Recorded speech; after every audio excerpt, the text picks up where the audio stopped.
O arcanjo Miguel é uma figura única na Bíblia, sendo o único a receber o título de arcanjo, conforme mostra o livro de Judas, capítulo 9.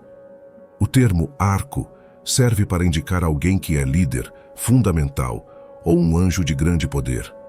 Dessa forma, Miguel ascendeu à posição de anjo supremo, sendo considerado o primeiro príncipe dos céus, de acordo com a posição celestial. Em Judas 1.9, vemos Miguel em uma disputa com o diabo sobre o corpo de Moisés, onde ao invés de proferir acusações, ele simplesmente diz: "O Senhor te repreenda." Um trecho retirado da versão King James da Bíblia. Vale lembrar que nas Escrituras, somente Miguel é citado como arcanjo. Isso faz dele o mais ilustrado entre todos os anjos sagrados. E seu nome, que significa quem é como Deus, é carregado de significado. Muitos pais, judeus ou não, nomeiam seus filhos de Miguel sem ter plena consciência do que esse nome representa. Seria maravilhoso se, ao ouvirem esse nome, as pessoas fossem imediatamente remetidas a pensamentos voltados para Deus.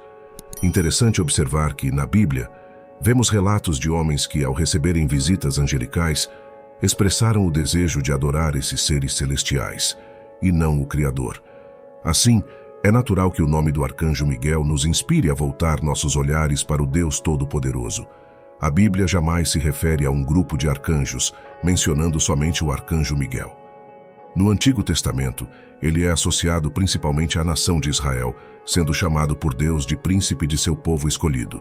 Em outras palavras, Miguel é como um primeiro-ministro na administração divina do universo, presente como um mensageiro celestial, encarregado de proferir julgamentos divinos. Naquela época, Miguel, o grande príncipe que protege seu povo, se levantará. Haverá um tempo de angústia como nunca houve desde o início das nações até então.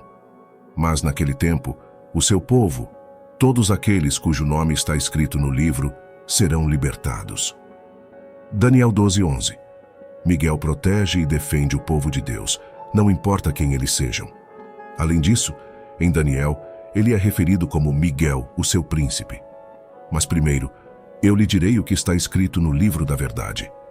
Ninguém me apoia contra eles, exceto Miguel, o seu príncipe. Daniel 10:21. Ele é o mensageiro de Deus para a lei e o julgamento. Esse é o seu papel quando ele aparece em Apocalipse 7:12, liderando o exército em sua batalha contra Satanás, o grande dragão, e todos os seus demônios. Durante a última batalha da era, Miguel e seus anjos estarão envolvidos na titânica guerra do universo, que marcará a derrota de Satanás e as forças das trevas.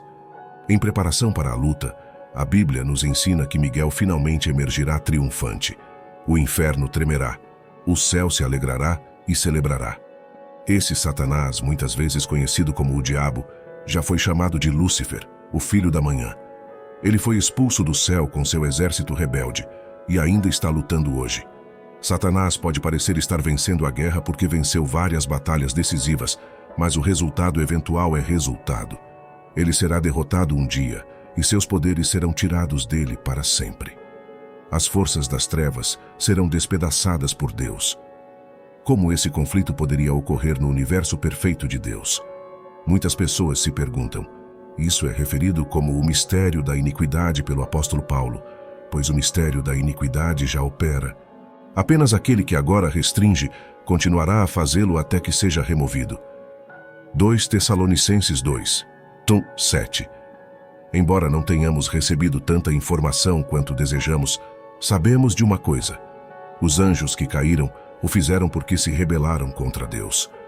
Pois Deus não poupou os anjos que pecaram, mas os liberados no inferno e os entregues às correntes da escuridão, ficando reservados para o juízo. 2 Pedro 2.4. Talvez o trecho em Judas 6 coloque o ônus da culpa mais diretamente sobre os ombros dos anjos. Os anjos, escreveu Judas especificamente, não conservaram sua posição original, mas abandonaram sua própria morada. Dessa forma, a desobediência de Lúcifer a Deus e a subsequente queda de, possivelmente, 1/3 dos anjos que se juntaram a ele em sua maldade foi o maior desastre na história de toda a criação. Quando isso aconteceu? Entre o início da criação e a entrada de Satanás no Jardim do Éden. A questão importante não é quando os anjos foram criados, mas sim quando caíram. É difícil acreditar que o pecado deles aconteceu antes de Deus colocar Adão e Eva no jardim. Por inferência, até esse ponto, até a criação angélica era boa. Quanto tempo Adão e Eva estiveram no jardim antes que os anjos caíssem e Satanás tentasse o primeiro homem e a primeira mulher? Podemos nos perguntar. Esta é uma questão que deve ser deixada sem resposta. Soa como uma crise mundial atual. Isaías 14:12-14 registra a origem do conflito. Como caiu do céu, ó Lúcifer, filho da manhã? Como foste lançado por terra, tu que debilitavas as nações? Pois disseste em teu coração: subirei aos céus, erguerei o meu trono acima das estrelas de Deus, e me assentarei no monte da congregação, aos lados do norte. Subirei acima das mais altas nuvens. Quero ser igual ao Altíssimo. Antes de sua revolta, Lúcifer, um anjo de luz, é descrito com grande brilho. Filho do homem, canta um lamento sobre o rei de Tiro e diz-lhe: assim diz o Senhor Deus, tu eras o selo da perfeição, cheio de sabedoria e de beleza perfeita. Estiveste no Éden, o jardim de Deus. Estavas coberto de pedras preciosas, rubi, topázio, diamante, crisólito, ônix e jaspe, safira, esmeralda, carbúnculo e ouro. Teus tamborins e flautas estavam contigo no dia em que foste criado. Tu eras o querubim ungido para proteger, e eu te coloquei assim. Estavam no monte sagrado de Deus, caminhavam entre as pedras flamejantes. Foste perfeito em teus caminhos desde o dia em que foste criado, até que a iniquidade foi achada em ti. Por causa da tua vasta negociação, te enchestes de violência e pecaste. Por isso, você expulsará o monte de Deus e te destruirei, ó querubim protetor, em meio às pedras flamejantes. Teu coração se ensoberbeceu por causa da tua beleza. Corrompeste a tua sabedoria por causa do teu esplendor. Vou te lançar por terra e te expõe diante dos reis para que te contemple. Ezequiel 28:12-17. Há quem acredite que quando o anjo Lúcifer se rebelou contra Deus e suas obras, até 1/3 dos anfitriões celestiais do universo se juntou a ele em sua revolta. Como resultado, uma batalha que começou no céu contínuo aqui na terra e culminará no Armagedon, com Cristo e seu exército angelical vitoriosos. Leslie Miller, no seu excelente livro Tudo sobre Anjos, destaca que as Escrituras às vezes se referem a anjos como estrelas. Isso explica por que Satanás foi chamado de estrela da manhã antes de sua queda. E João acrescenta uma qualificação a essa descrição. E sua cauda arrastou a terça parte das estrelas do céu e lançou-as para a terra. E o dragão se deteve diante da mulher que estava para dar à luz, a fim de devorar seu filho assim que nasceu. Apocalipse 12:4. Sabemos que a Terra é o cenário do conflito. No entanto, é uma luta que afeta o universo inteiro. É incrível pensar que você e eu, com um período de tempo tão curto neste planeta, participamos dessa batalha épica. É incrível para nós que seres sobrenaturais do espaço estão engajados em uma luta por este planeta. Tudo começou no Jardim do Éden, um lugar localizado em algum lugar entre os rios Tigre e Eufrates, no Oriente Médio. A cabeça de Satanás está sendo ferida e machucada enquanto as forças de Deus ganham velocidade à medida que nos aproximamos do fim dos tempos. Miguel, o arcanjo, está atualmente preparando suas forças para a batalha final, o Armagedon, sob a autoridade de Deus. A última ilustração da Bíblia é do céu. Enquanto Satanás é um inimigo derrotado em princípio, obviamente, Deus ainda não o eliminou do cenário mundial. A Bíblia ensina, no entanto, que Deus usará anjos para julgar e eliminá-lo totalmente do universo. Quando Jesus retornar pela segunda vez, Miguel, o arcanjo, gritará enquanto o acompanha. Juntamente com a proclamação da maravilhosa e a boa notícia de que Jesus Cristo retornou, ele também prega a mensagem de vida a todos que morreram em Cristo e estão aguardando a ressurreição. Porque o próprio Senhor descerá dos céus com um brado, com a voz do arcanjo e com a trombeta de Deus, e os mortos em Cristo ressuscitarão primeiro. 1 Tessalonicenses 4:16. Daniel e o anjo.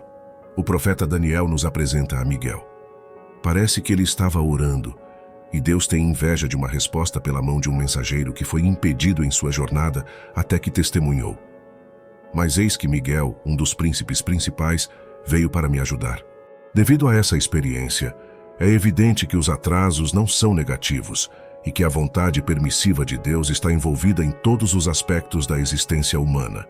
Ele disse: Daniel, você que é muito estimado, considere cuidadosamente as palavras que estou prestes a falar com você e levante-se, pois agora fui enviado até você.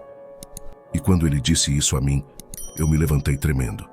Então ele continua: Não tenha medo, Daniel. Desde o primeiro dia em que você decidiu obter entendimento e se humilhar diante de seu Deus, suas palavras foram ouvidas, e eu vim em resposta a elas.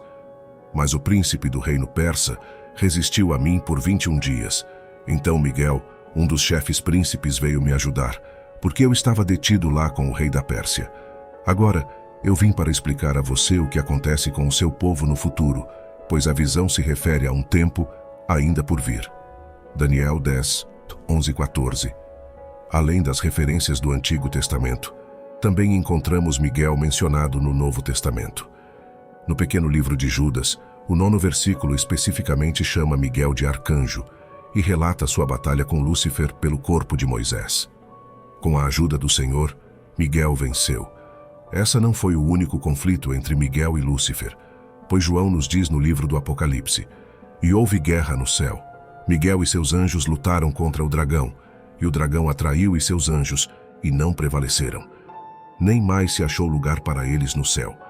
E o grande dragão foi lançado fora, aquela antiga serpente chamada Diabo e Satanás, que engana o mundo. Ele foi lançado para a terra, e os seus anjos foram lançados com ele. Apocalipse 12, 7 e 9. Aqui vemos Miguel atuando como comandante oficial de um grande grupo de anjos. Evidentemente, Miguel é o principal guerreiro de Deus. O tema da guerra espiritual entre as forças do bem e do mal é proeminente na Bíblia, e a vitória dos anjos de Deus sobre Satanás e seus demônios está assegurada. Era uma vez uma guerra no céu. Miguel e seus anjos lutaram contra Satanás e seus anjos caídos. Deus usa seus homens servos para confrontar o exército aposentado e mal equipado de Satanás. Satanás não poderia prevalecer e não havia mais lugar encontrado para ele no céu. Os salmos também falam do poder e da majestade dos anjos de Deus. Bendizei ao Senhor, vós, seus anjos, excelsos em força, que cumpris os seus mandamentos, obedecendo à voz da sua palavra. Salmo 103, 20. Os anjos de Deus são descritos como fortes e obedientes, sempre fazendo a vontade de Deus e agindo como protetores dos justos. A vitória final do bem sobre o mal é uma mensagem central da Bíblia, e os anjos de Deus são vistos como desempenhando um papel vital nesta batalha cósmica. No final, as forças de Deus prevalecerão e o mal será totalmente eliminado, garantindo a segurança e proteção daqueles que o seguem.